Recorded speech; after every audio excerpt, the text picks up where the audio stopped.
What's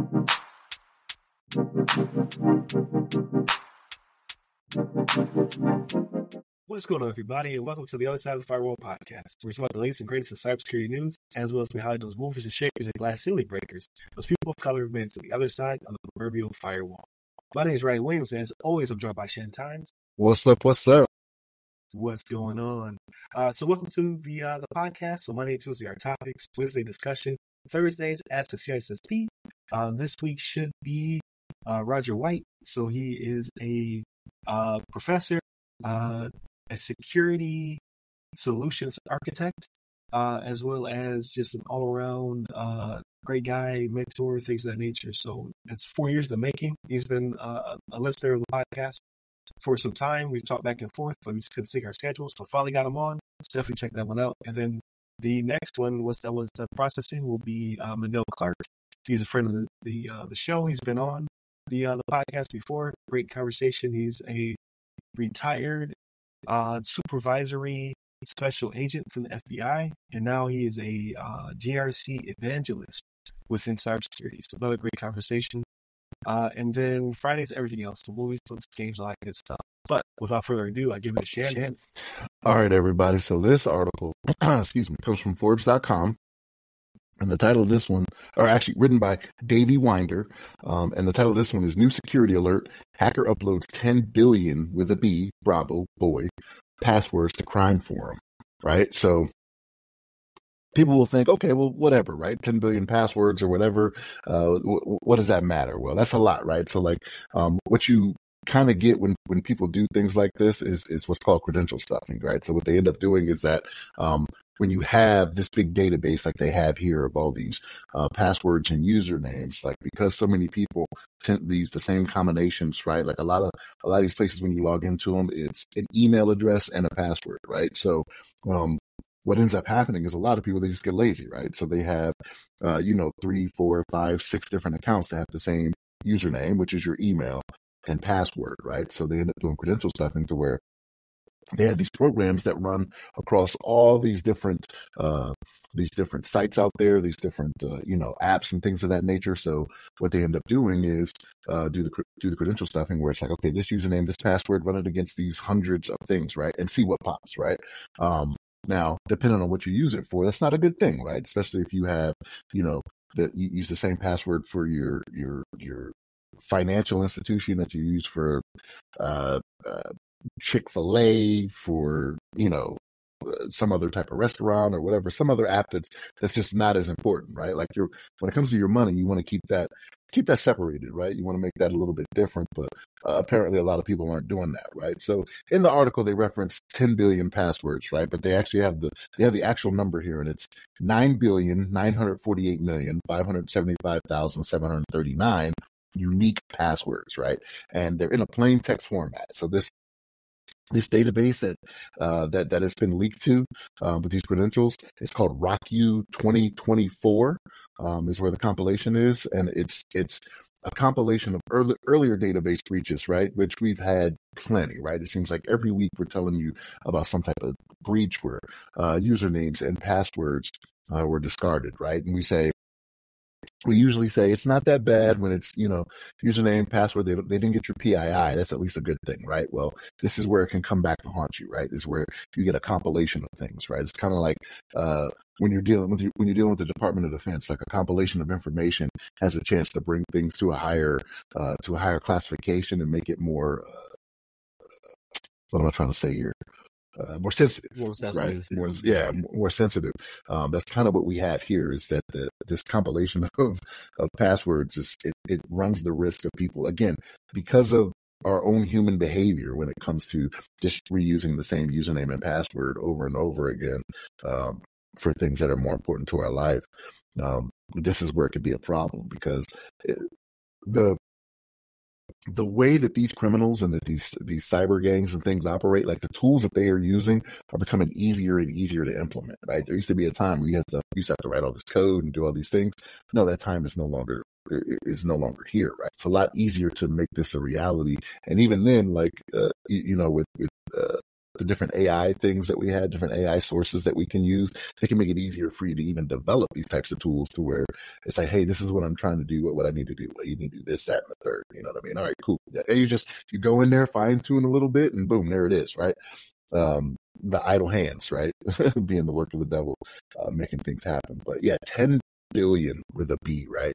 And they talk about it in the article how it's a compilation of two different databases. There was a RockU 2021, I think is what it was. So 3 years ago, was one that had, I want to say they said 8.5 billion unique passwords, and they've added 1.5 billion more on top of that, right? So, and again, it's unique passwords, right? So it's not like if I have 6 accounts that all have the same one, that doesn't count as 6, that's one unique password, right? They have 10 billion of these. So be on the lookout, folks. Like if you start getting, weird messages, saying, hey, we saw, like usually when you change a password for all these different sites and apps and things of that nature, they notify you that you did. If you didn't, pay closer attention to it, right? Now, I'm not telling you click any links in these emails, right? Don't get antsy and be like, oh no, they just told me about this. I should click this link. No, go to the app or the website that you know on your own, not attached to the website, and verify that everything is as it should be, right? And if for whatever reason it wasn't you, do everything that you can to get everything changed, right? Don't do it again to where you change your password and then you do it again for the same 6 things. You're like, copy this password now. No. Especially since now there's 10 billion different unique passwords they can use, right? So who knows?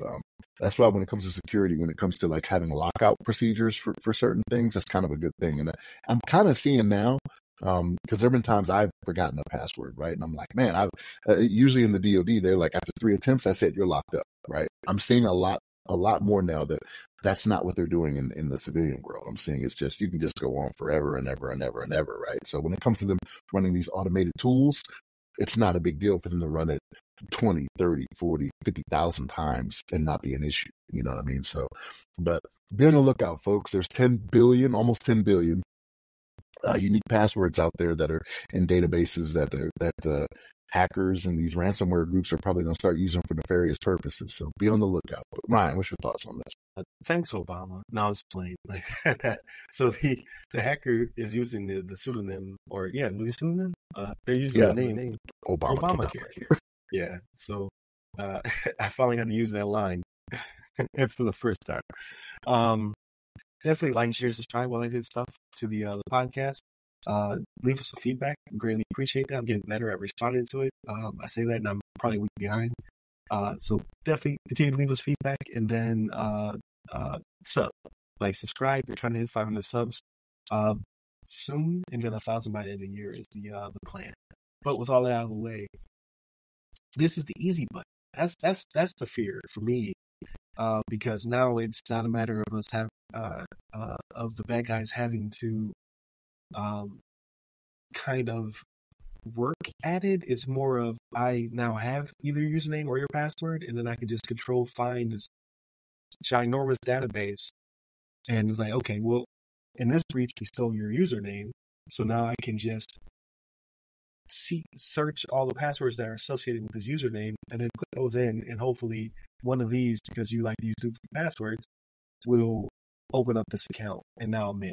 So that's the fear for me, is it makes it easier for the bad guys to do what they do. And then the second part is just enable multi-factor authentication on all your stuff. If it allows you to put multi-factor authentication, at least this will give you a heads up that someone's trying to tamper your stuff, because you receive a text message, an email, or something. And it just makes it a little bit harder for them to get in.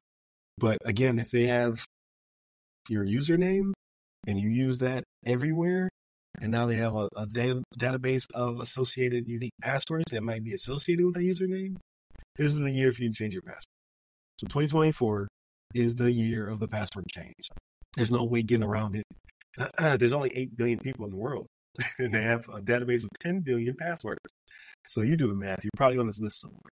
So just change your username and password, enable multi-factor authentication wherever possible, and hopefully next year, 2025 or beyond, we'll get all the passwords, because it's just not helping.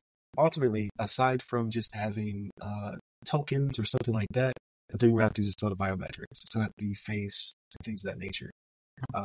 Because it's the only thing that they can't so far steal of yours and replicate in a useful way would be your face. So that's the way we're going to go. Because even though that's what I use on my phone, right? I'm an iPhone user. I use my face to unlock most of my accounts. Most of them have multi-factor authentication, but behind those is still username and password. So that is the issue. That's the root of this problem, is having usernames and passwords. And that part I don't know how to solve, because it's, again, the easy button, aside from tokens and things of that nature, which are very slow to roll out, pins, things like that. I would say the DoD and other government agencies have a really good system going on with their credential, like having a card, like something you have, and then something you know.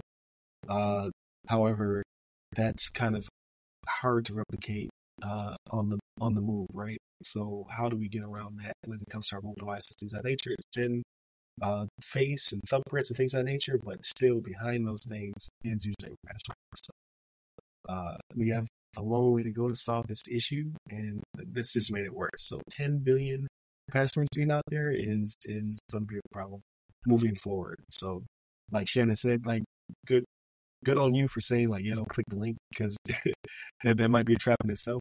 So you get an email that says, "Is this you? Are you trying to change your password?" And go to the source, log in to see if anything's changed, and go from there. But can we beat this one? This horse has been beat to death, right? Passwords are a problem until they get worse. So definitely change your passwords if you haven't in a while.